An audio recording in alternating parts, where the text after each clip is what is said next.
Thank you very much, folks. Great to be here tonight. I was just thinking about something backstage. Change management. Yeah, you heard me right. Change management. The department everyone loves to hate. It's like the tofu of corporate world. Nobody really knows what it does, but somehow it's always on the menu.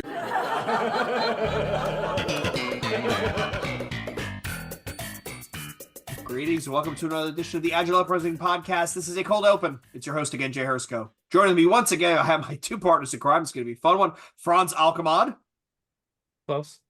I got it close enough. But I'll take it. Well, 6-1 if does the other. And Mike Cadell. Howdy, y'all.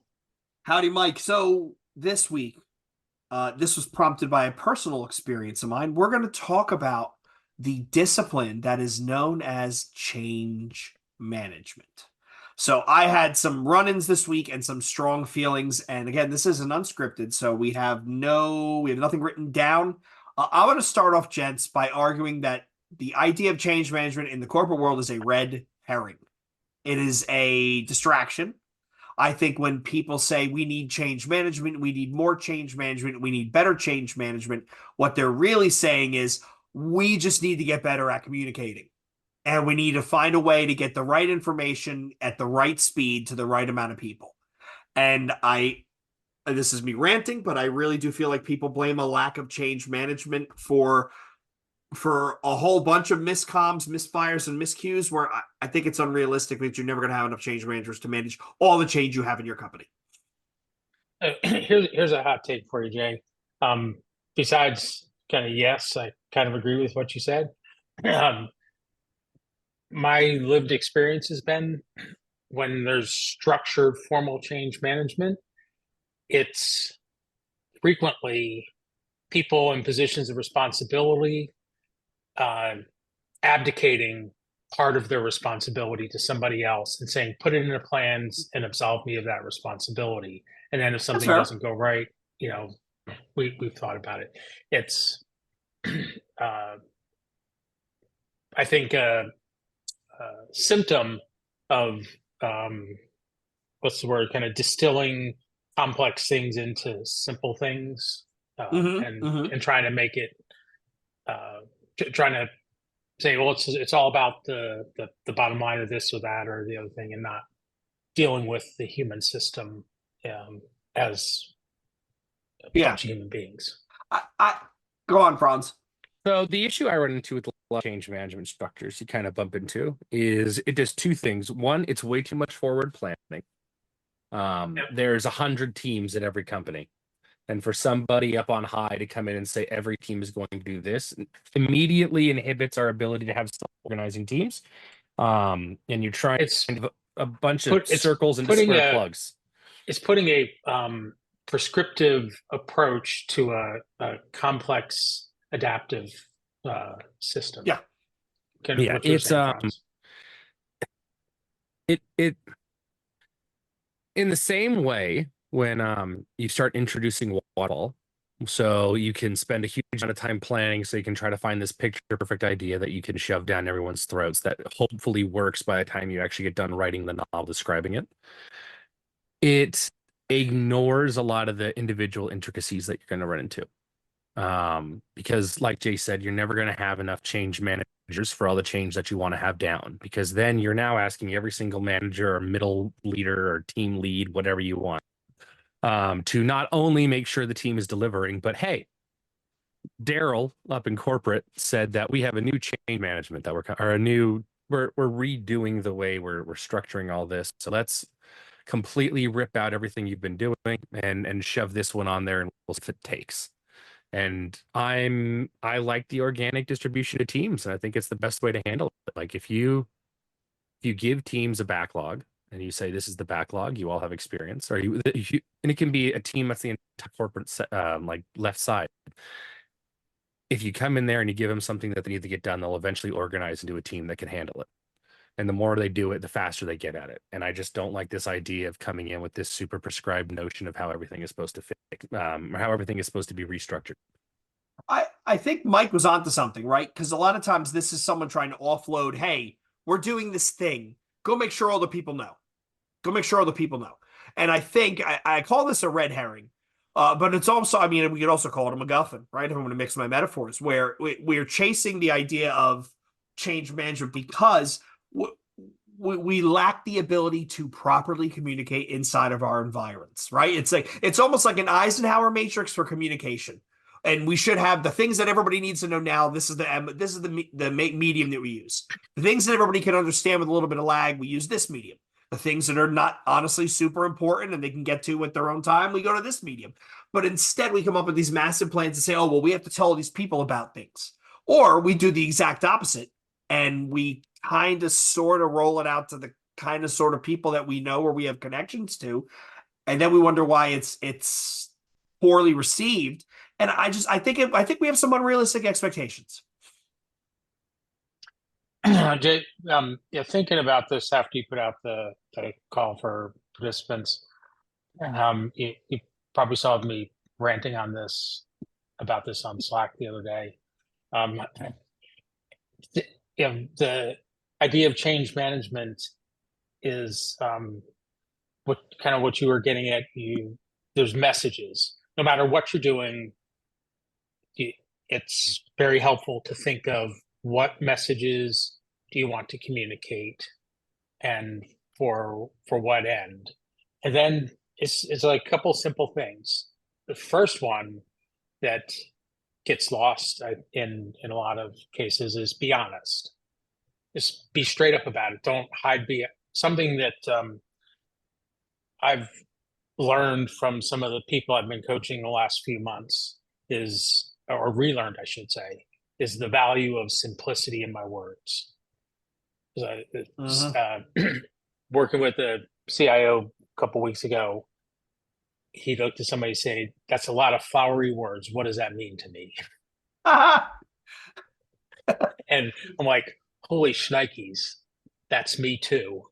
I stop using consultancy flowery words. Just be plain, simple, straightforward, honest. But be honest. Don't hide behind corporate speak, and communicate. Clear messages. The mediums that you described makes a lot of sense. And then collaborate and do stuff, and then get feedback and adjust based on that feedback. So any sort of change is we're dealing with human beings. Human beings are complex adaptive systems, period. And even me, just one person, Mike, I'm a complex adaptive system in my own right. And the only way to meaningfully engage with a complex adaptive system is probe, sense, and respond, I think. Ben will probably call me out if I said that wrong. But any kind of dealing with change, you have to have feedback mechanisms from the population that you're working with and adapt your messages and your approach based on how your messages are landing. I saw it happen today. 5 people in a room heard the same words with the same tone, same vocal intonations. They all saw the same body language. It wasn't even the Zoom thing. And 4 of those 5 people had completely different interpretations of what that person said. No fault of anybody else. No. So the feedback loops from the people from the human system you're working with are essential. And being a child of many generations of work, some years ago that wasn't part of the plan. Organizational change management, you had your plan. To Friends' point, you just rolled out your plan and you pushed all this communication to people, and hey, I'm done, we did our part. And that's those stupid peons that can't listen to what I had to say. Right. Franz, what's it like in your side of the world? Because you're in the engineering side, so it's way different. I mean, I kind of feel like you're like the Morlocks who get everything downhill. I'm very lucky where I am now. We're not dealing with a lot of this. We're smaller teams and we kind of self-organize. One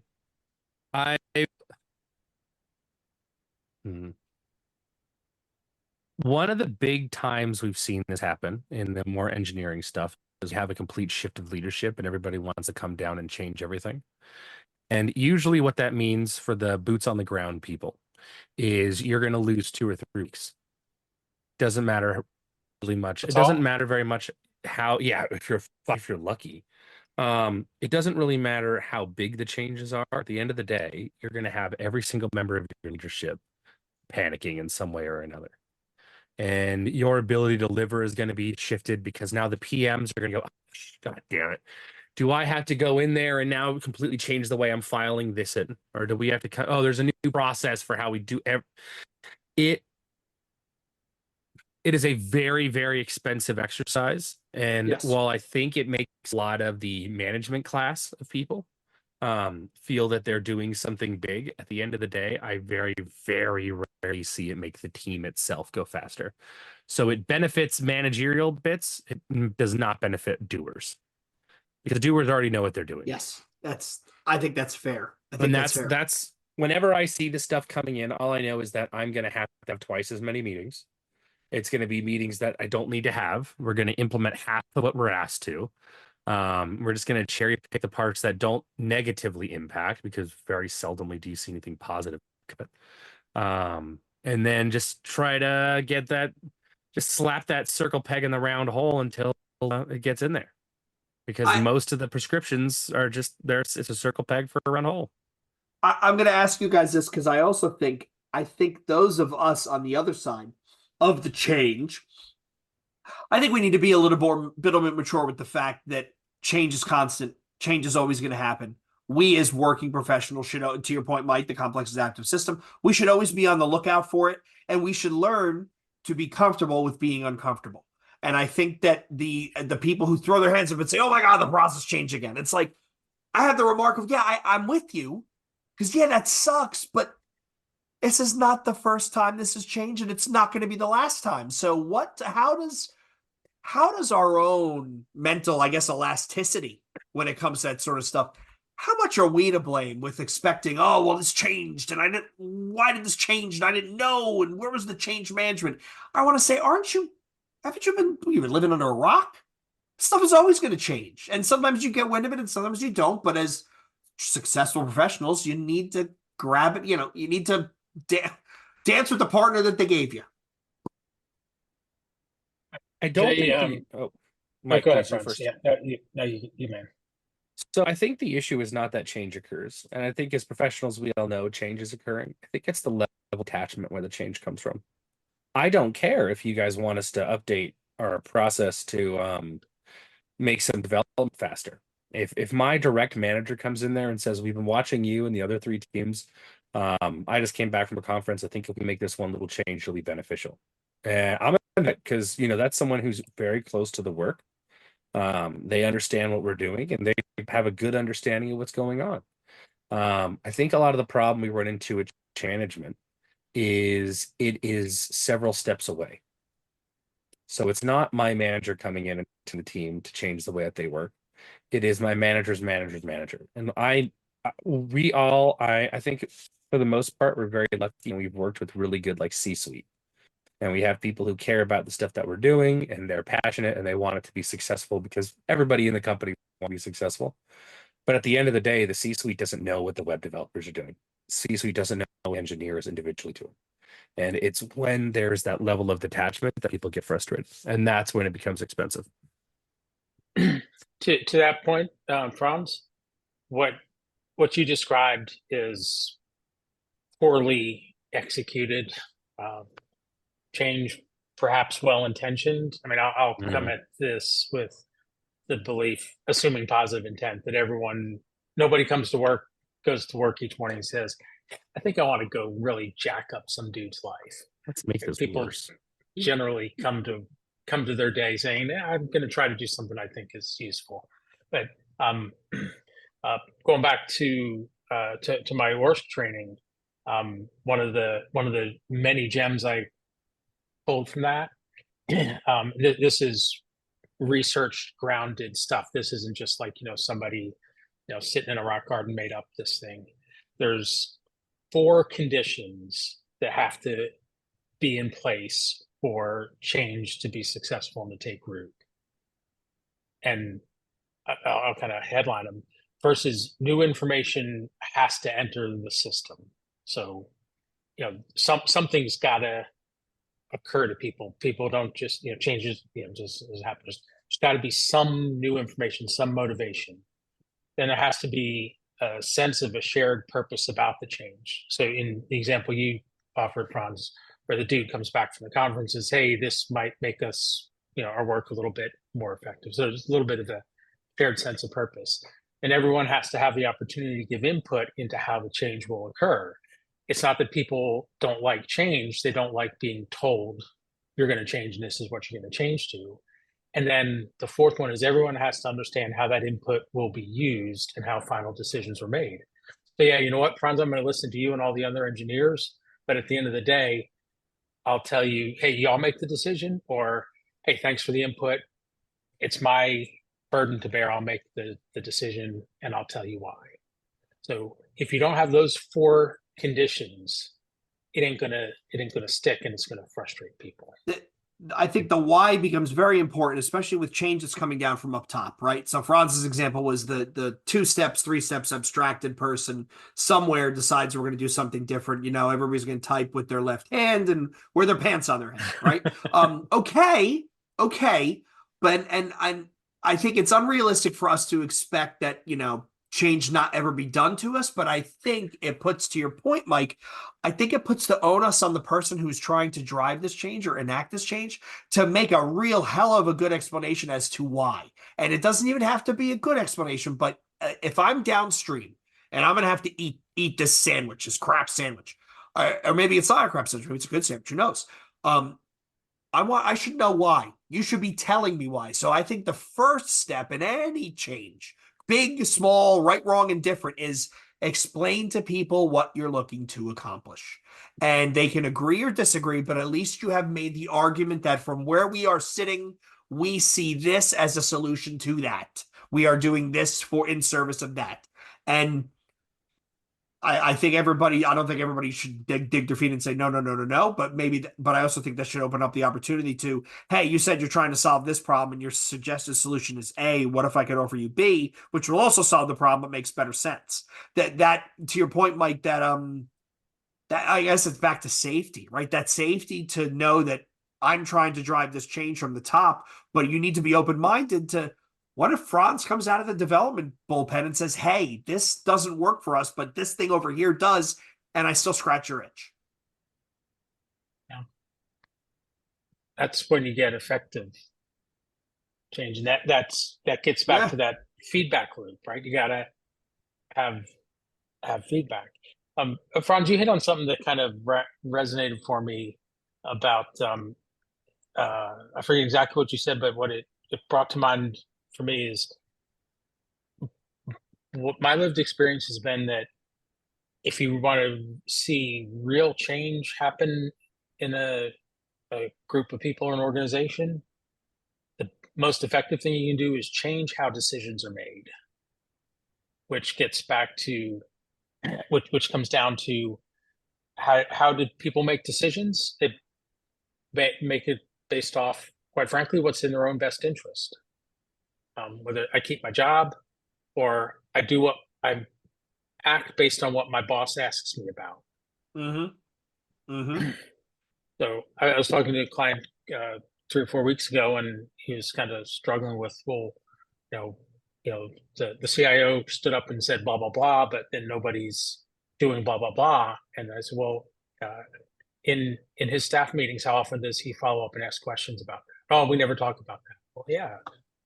That's why you're not seeing it happen, because it's not getting, kind of the emphasis, and that gets back to,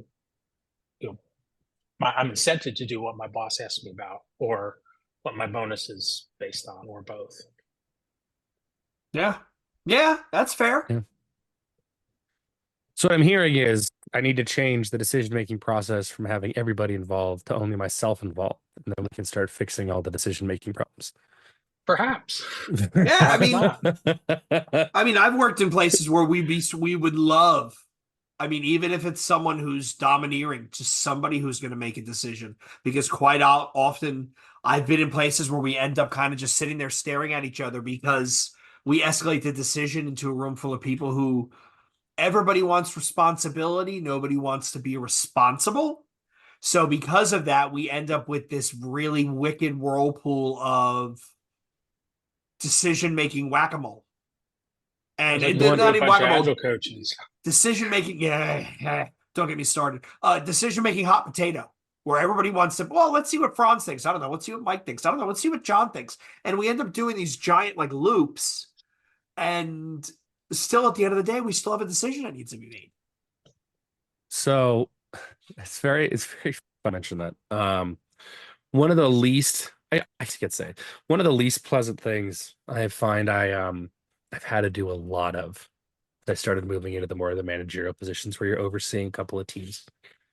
Is we have all been in the scrum call because who would like to do this story, or who would like to be the person to make this decision? And if you do know somebody in there who is aggressively going, this is the decision. It doesn't even have to be the right one. You could say something that is obviously wrong, but if you see that wrong answer, all of a sudden everybody starts talking. Nobody wants to be that first person. And the best thing I've seen in like my agile development journey and just my developer journey is always be that first guy. Because even if it's wrong, no one's, oh, Fraud's always had the bad idea. They're going to go, yeah, but we got the thing figured out. Like that's the important part. It's like reverse anchoring. Either you want to go, it is. It's reverse anchoring. I would like to clarify. I do not shoot the wrong answer on purpose. However, I have found that just being a guy going in there and giving literally any response will get the conversation moving faster.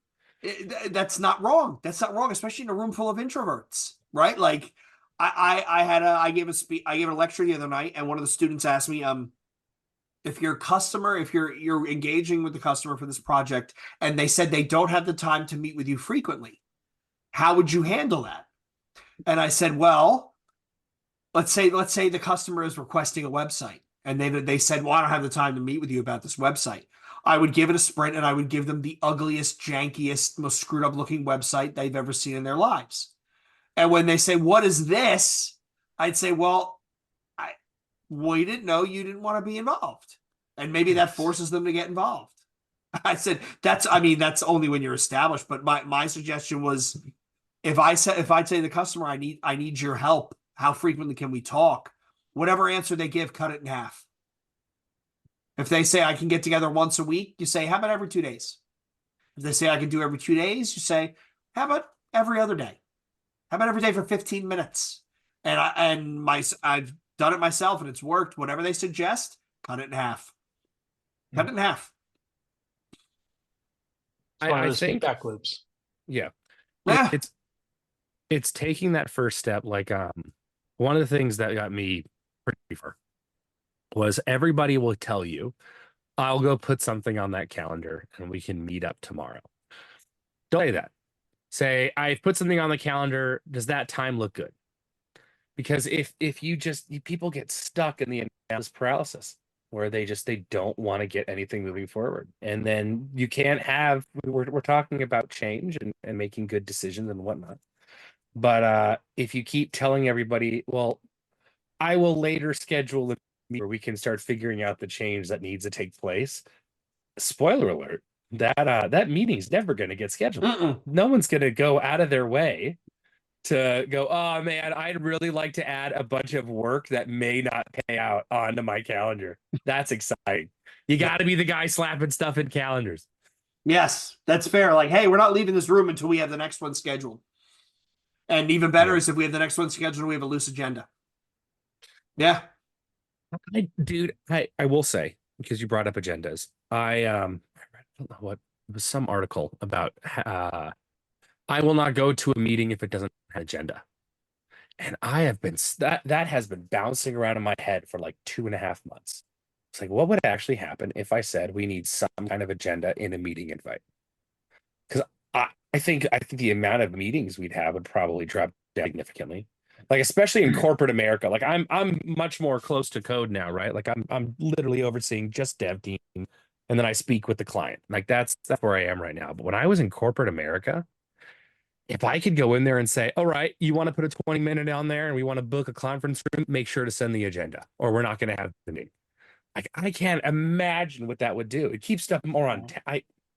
That experiment I wish I could still do. Give you some hope.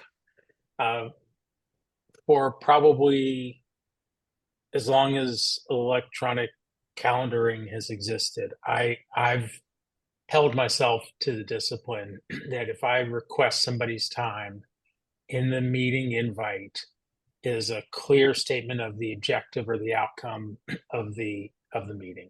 Not necessarily an agenda. I kind of sort of don't believe in agendas, but I do value outcomes. Like, we're going to get together. This is what we're going to try to, this is what we hope to accomplish.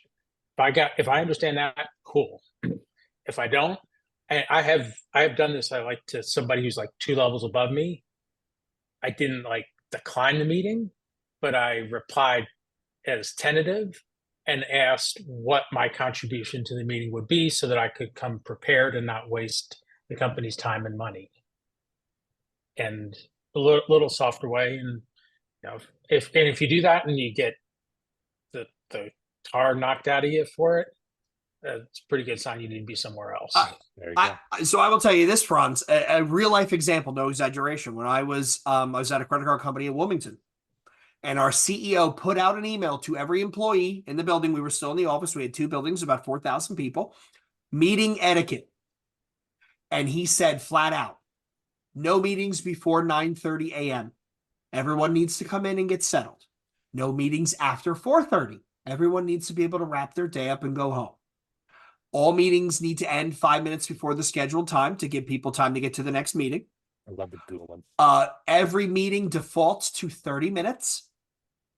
If you are going to schedule an hour, you need to have an agenda published no less than 48 hours before the meeting, or else your attendees can decline without response. Nothing over lunch, 12 to 1. Anything over lunch needed to be catered. Any meeting longer than an hour needed to be broken up in the middle with a 10-minute break. And he basically said, I look forward to helping all of you be successful in everything you're trying to do. And there were people who hemmed and hawed, but a good chunk of us were like, hell yeah. And it made life so much better. You're not scrambling in first thing in the morning. You're not going into a meeting that runs late where your brain is leaking out your ears. You're not missing your lunch. And you know what? I would argue it's like constraining whip in a system. I think we were more effective when we did get into the room because it was me, Franz, and Mike. We walked in, we had an agenda, we knew we had a time box, and we got the hell out of there. Work with a bunch of Brits, still do that by default. Really? Yeah. Hey, how do we get on meeting agendas from Change? Just curious. We were talking about positive change, and then what was it? The meeting to discuss the change, and then we kind of wavered from there. But so bringing us back to change management, I think and I've worked with some really good change managers. Like I really have. I'm not shitting on the discipline. I hope nobody thinks that. It is tough, right? It is tough. You're always telling people things that they don't necessarily want to hear about things they don't necessarily want to do. So I have the utmost respect for change managers. I guess I don't take umbrage with change managers. I take umbrage with, I think Franz nailed it with the leadership aspect of expecting change management for everything. And I really take umbrage with my peers and my colleagues, co-colleagues, when they get mad because where was the change management on this? I mean, look, you're not always going to nail it. Sometimes stuff's going to... Yeah, never mind. It's part of the thing. It's not a separate thing. It's just part of the thing. Yeah. And the bigger companies you get into, the harder it is because you have more weird little cul-de-sacs that you need to get the message into. So you either wait and don't make a change until you acknowledge that everybody's learned of it, which is unrealistic, or the exact opposite end of that pendulum is you just fire shit into production and say, LOL, sorry. The happy you want to shoot for the happy medium where you get as much surface area as you can, aware of what's going on, and then you kind of just got to go for it. Here's a great illustration of how change management, scare quotes, can actually be done reasonably well.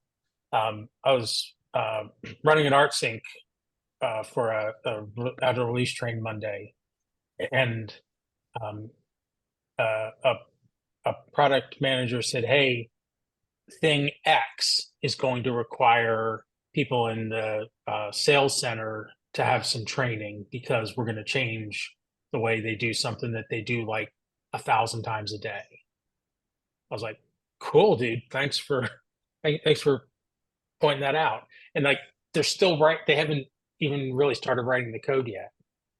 So now a product manager has taken that nugget of information and is working with the person who runs all the sales centers to figure out how to sequence the deployment of that new thing in a way that the people in the sales centers actually have time to see it, play with it in a quasi-production environment, get some training on it, and then roll it into day-to-day use. And all that's done without a whole lot of hullabaloo. Just tip a hat to Ginger, who's probably not listening, but Ginger said, "Hey, this is going to affect these people. We need to let somebody know." And then somebody else took the initiative and off they went. And it's organically being communicated and dealt with. And this is in a company that's not, quote, really agile yet. So you bring up it's just common sense. You bring up a good point, Mike. I mean, and that's one thing that I don't want to be too glib when it comes to, like, I've worked with call centers, right? Where you can't, those are the kind of people where I will say you can't just blindside them with changes. If it's, app changes to the UI when they're looking up calls, they have handle time, they got to worry about resolution time. But I think there is and I've worked in places where they hit that sweet spot where they got into the groove, where they knew how to, the strong connection, weak connection stuff. They knew what nodes they needed to get the information to that would help it organically get out into the enterprise. So by the time the change actually rolled out with the official release notes, everybody was like, I already knew that was coming. I was already looking for that field. What took you so long? Yeah. That didn't require like a whole massive plan. It just required common sense, someone paying attention to the implications of their work and saying, "Hey, let's just communicate and collaborate and do stuff," and they'll get feedback and they'll adjust. Yeah. But there's another concept that kind of sprung to mind when you threw out the topic of change management, and this is something I picked up from a previous employer. It kind of relates to change management and how you think about, do you need, how do you quote do change management?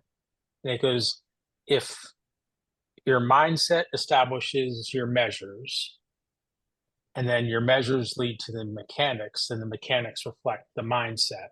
So how you think about change is reflected in how you actually conduct your change, business. And let's face it, the way work is done, the way a business is operated is largely determined by what the organization chooses to measure. That's fair. So if you want to see, if you think about change in a healthy way, your mechanics of change management will reflect that. If you don't think about it in a healthy way, I think you might struggle a little bit. Yeah, you're fair. That's fair. Gents are quickly coming up on time. I knew we were gonna make this a quick one. Franz, any final thoughts? Make change in small increments and it'll go way easier. It's about the best I can offer. I think a lot of times we try to do way too much too quick with the wrong people, and it backfires. If we get a little bit more time and communicate with more of the immediate people who are impacted, we could probably solve a bunch of issues we run into with change management. Well said. Mike, final thoughts? Yeah, going back to something I said earlier, be honest, communicate, collaborate, do stuff, get feedback, and adjust. It's a complex adaptive system. Treat it like that. Don't treat it like a simple ordered system. Yeah. I will just say, just treat people the way you'd want to be treated. Ooh, well, yeah. Right? Just treat people the way you want to be treated. If you don't like change sprung on you, don't spring it on other people. It's not a tit for tat game, because those games don't end. They don't end very well. All right, everybody. Thank you, Mike and Franz, for dialing in from remote locations. From Mike is in Boogie Woogie and Franz is in God knows where. I want to thank all of our watchers, listeners for tuning in again, and hope to see you again next week. The Agile Uprising podcast saying cheers, peace. We'll see you next week. Bye bye. See you, everybody.